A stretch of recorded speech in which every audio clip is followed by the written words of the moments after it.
This morning on today's Kitchen Entertaining, whether you're planning your first picnic for 2 or an elaborate dinner party for 12, entertaining should be fun. Nathalie Dupree tells us how to make it that way in her new book called Comfortable Entertaining. Nathalie Dupree, nice to see you. Welcome back. Nice to see you again. So Thank comfortable you. entertaining. A lot of people feel uncomfortable That's entertaining. Right. So why did you write this book? Well, I wrote it really for my friends' children and for my children, and because so many women came to me and said, well, I would like to entertain, but I'm afraid, I don't have much time, and I don't have much money, and I can't make everything perfect. And I have always just loved having people over in my house, and people like to come. I never have any trouble getting people to come, and it's because I'm easy about it. I'm not a perfectionist, and the main thing is the people, you know? Right, and it seems to me that and having fun yourself. Right, and people, it seems to me that in entertaining has become a lot less formal these days.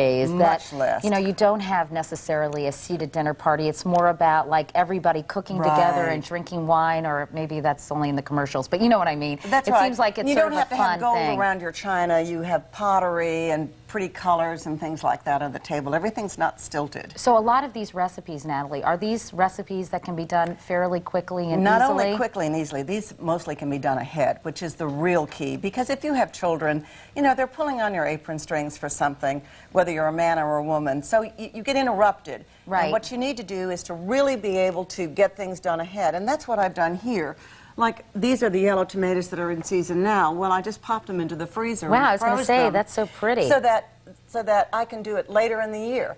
Here I've roasted the yellow... Can you just freeze tomatoes this way, Yeah, seriously? you just take them and stick them right in the freezer like that, and then bag them up after they're frozen. And so we can use them, what, in sauces and stuff like Right. that? You All obviously your can't soups, necessarily make anything a tomato cooked. sandwich with them. Anything cooked, not Yeah. a tomato sandwich, but anything cooked. Okay, because I have tomatoes out the wazoo from our garden. Yeah, Okay. and see, it's the same with these peppers. You can roast your peppers now, and these are roasted peppers and tomatoes, and they've all been frozen. This is the way they look after they've been in the freezer. So you do that way ahead of time. You do that now. And then when you want to have this fabulous soup, all you do is put them in with a little cooked garlic. Okay, can I just back up for 2 seconds? How do you roast them? Okay, you stick them in the oven on a pan like this or on top of a grill, and you get them all black if they're the peppers, and then you just pull the skin right off. Do you have to put any olive oil or anything while you're roasting You them? don't have to. You can, but you don't have to. All right, so then you just pop them in the Cuisinart. Right.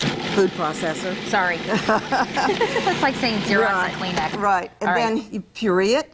You can do it in a blender too. You add stock to get it up to a pourable soup-like consistency, and of course the book has the exact measurement. You have them in yellow, green, and red. You can add food coloring if you want to, but I haven't. Okay. Now, you get to pour that. Okay, you tell me when. All right. We just do it simultaneously. So you need another hand to help you out with this. No, you can do it yourself. You see how it pushes that's the pretty. weight of it does. And there you have a beautiful tricolored soup. Serve it hot or cold, and it itself can be frozen. Each one of these purees can be frozen. It's beautiful. Isn't it beautiful? Yeah, and healthy too, we should point out. That's right. There's nothing in it but garlic and peppers and tomatoes. Now this would intimidate a lot of people. This is a crown roast. And these little pigs are built just like you and I are. They have backbones and ribs. I'm sorry.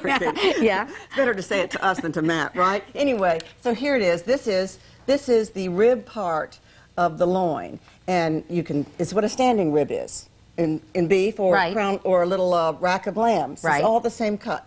So I have taken this, cut off this portion, and just taken these little bones and scraped them clean. And now the butcher can do this for you, right? Hopefully the butcher has done all this. This cost me $50 at the Publix in Conyers, where your parents used to live. Right, right. So there we are.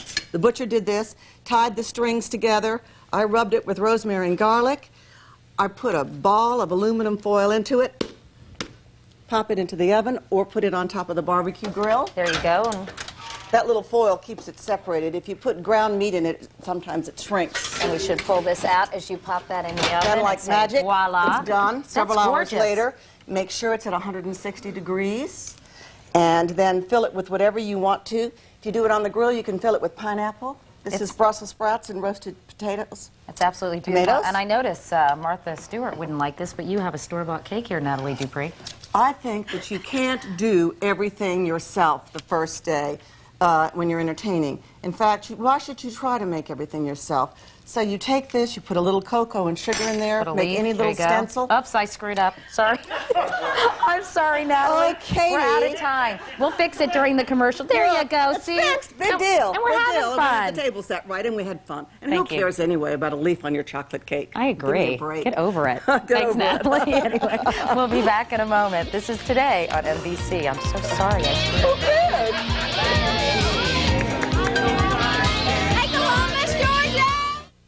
11 Alive News at 11. The big story. It's a muddy, bloody campaign. Breaking news. First, some breaking news we're going to tell you about.